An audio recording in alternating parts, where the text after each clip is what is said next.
اعوذ باللہ من الشیطان الرجیم بسم اللہ الرحمن الرحیم رب اشرح لی صدری ویسر لی امری واحلل عقدۃ من لسانی یفقہوا قولی۔ 28 ذی القعدہ اسلامی تاریخ۔ حضرت امام شافعی رحمۃ اللہ علیہ۔ حضرت امام محمد بن ادریس شافعی رحمۃ اللہ علیہ اپنے وقت کے بے مثال عالم دین، ذہانت اور قوت حافظہ میں ممتاز اور حق کے راستے میں مصیبتیں برداشت کرنے والے تھے۔ ان کی پیدائش سن 150 ہجری میں ہوئی۔ پیدائش سے کچھ دن قبل ہی والد کا انتقال ہو چکا تھا۔ 2 سال کی عمر میں والدہ محترمہ کے ساتھ مکہ مکرمہ چلے آئے۔ 7 سال کی عمر میں قرآن کریم حفظ کر لیا۔ پھر مکہ مکرمہ کے علماء کرام سے علم حدیث اور علم فقہ حاصل کرنا شروع کیا۔ جب کسی عالم سے کوئی حدیث یا کوئی مسئلہ سنتے تو فوراً یاد کر لیتے تھے۔ بعد میں امام مالک رحمۃ اللہ علیہ کی خدمت میں مدینہ منورہ چلے آئے اور ان سے 3 سال تک درس لیتے رہے۔ کم عمری میں ہی تمام علوم اور فنون میں امامت کا درجہ حاصل کر لیا۔ سب سے پہلے انہوں نے ہی اصول فقہ میں الرسالہ نامی کتاب لکھی۔ مختلف علوم اور فنون پر انہوں نے تقریباً 113 کتابیں تصنیف فرمائی ہیں۔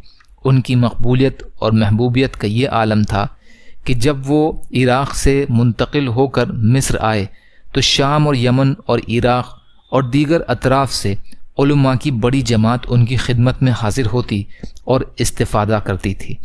سلیمان بن ربیہ کہتے ہیں کہ ایک روز میں نے شمار کیا تو امام شافعی رحمۃ اللہ علیہ کے دروازے پر 900 سواریاں اہل علم کی موجود تھیں۔ مصر میں ہی 54 سال کی عمر میں 30 رجب المرجب سن 204 ہجری کو بعد نماز مغرب وفات پائی اور بروز جمعہ بعد نماز عصر تدفین عمل میں آئی۔ حضور صلی اللہ علیہ وسلم کا معجزہ، نبی کے پانی چھڑکنے کی برکت۔ ایک روز آپ صلی اللہ علیہ وسلم غسل فرما رہے تھے۔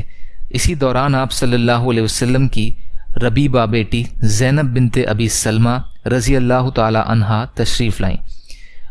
غسل کرنے کے بعد بچا ہوا پانی شفقتاً آپ صلی اللہ علیہ وسلم نے ان کے منہ پر چھڑک دیا۔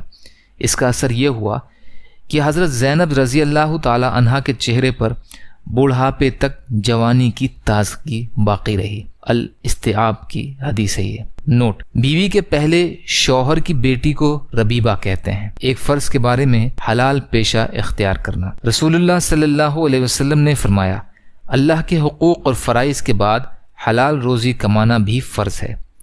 طبرانی فی الکبیر کی روایت ہے۔ عبداللہ بن مسعود رضی اللہ عنہ راوی ہیں۔ ایک سنت کے بارے میں لقنت یعنی ہکلا پن دور کرنے کی دعا۔ دل کو روشن کرنے اور زبان میں قوت اور لقنت کو دور کرنے کے لیے اس دعا کو پڑھنا چاہیے۔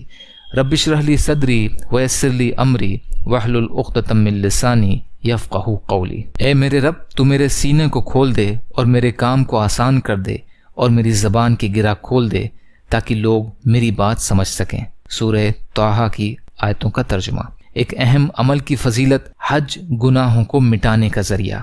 رسول اللہ صلی اللہ علیہ وسلم نے فرمایا، حاجی کا اونٹ جیسے ہی اپنے پیروں کو زمین پر رکھتا ہے تو اللہ تعالیٰ اس کے بدلے میں حاجی کے لیے ایک نیکی لکھ دیتا ہے، یا پھر ایک گناہ معاف کر دیتا ہے، یا پھر اس کے بدلے میں جنت میں ایک درجہ بلند فرما دیتا ہے۔ بیہقی فی شعب الایمان کی روایت ہے۔ ابن عمر رضی اللہ عنہ راوی ہیں۔ ایک گناہ کے بارے میں، کفر کرنے والے ناکام ہوں گے۔ قرآن میں اللہ تعالیٰ فرماتا ہے، بے شک جو لوگ کافر ہو گئے اور انہوں نے اوروں کو بھی اللہ کے راستے سے روکا اور ہدایت ظاہر ہونے کے بعد اللہ کے رسول کی مخالفت کی تو یہ لوگ اللہ کے دین کو ذرا بھی نقصان نہیں پہنچا سکیں گے۔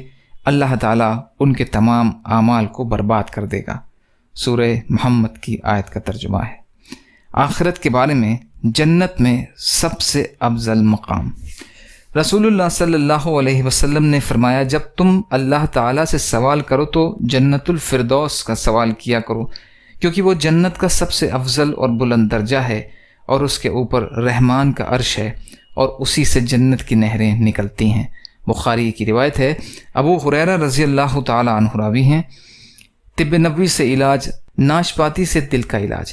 حضرت طلحہ رضی اللہ تعالیٰ عنہ فرماتے ہیں کہ میں رسول اللہ صلی اللہ علیہ وسلم کی خدمت میں حاضر ہوا تو آپ صلی اللہ علیہ وسلم کے مبارک ہاتھ میں ایک ناشپاتی تھی۔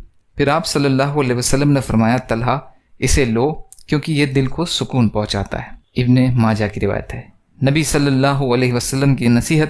رسول اللہ صلی اللہ علیہ وسلم نے فرمایا آدمی دوسرے آدمی کا اور عورت دوسری عورت کا سطر نہ دیکھے، اور دو مرد ایک ساتھ اور دو عورتیں ایک ساتھ ایک ہی لحاف یعنی چادر اور بستر میں نہ لیٹیں۔ مسلم کی روایت ہے۔ ابو سعید خدری رضی اللہ تعالی عنہ راوی ہیں۔ یا اللہ ہم سب کو کہنے سننے سے زیادہ عمل کی توفیق عطا فرما۔ یا اللہ جو مظلوم ہیں، پریشان حال ہیں، بیمار ہیں، قرض میں ہیں، بے روزگار ہیں، محتاج ہیں، ان کی مدد فرما۔ یا اللہ جو دنیا سے ایمان کی حالت میں چلے گئے ان کی مغفرت فرما۔ یا اللہ صبر کرنے والا، شکر کرنے والا اور اچھی طرح عبادت کرنے والا بنا۔ یا اللہ آپ کی خوشنودی والی شہادت کی موت کا درجہ عطا فرما۔ یا اللہ آپ کے لیے ہر چیز آسان ہے، ہمارے لیے بھی آسانیاں پیدا فرما۔ یا اللہ دین کا کام کرنا آسان فرما دیجئے۔ یا اللہ دین کی محبت دلوں میں ڈال دیجئے۔ ہر خیر کی چیز میں ہمارا حصہ کر دیجئے، ہر شر کی چیز سے ہماری حفاظت فرمائیے برحمتک یا ارحم الراحمین۔ لا الہ الا اللہ محمد رسول اللہ۔ السلام علیکم ورحمۃ اللہ وبرکاتہ۔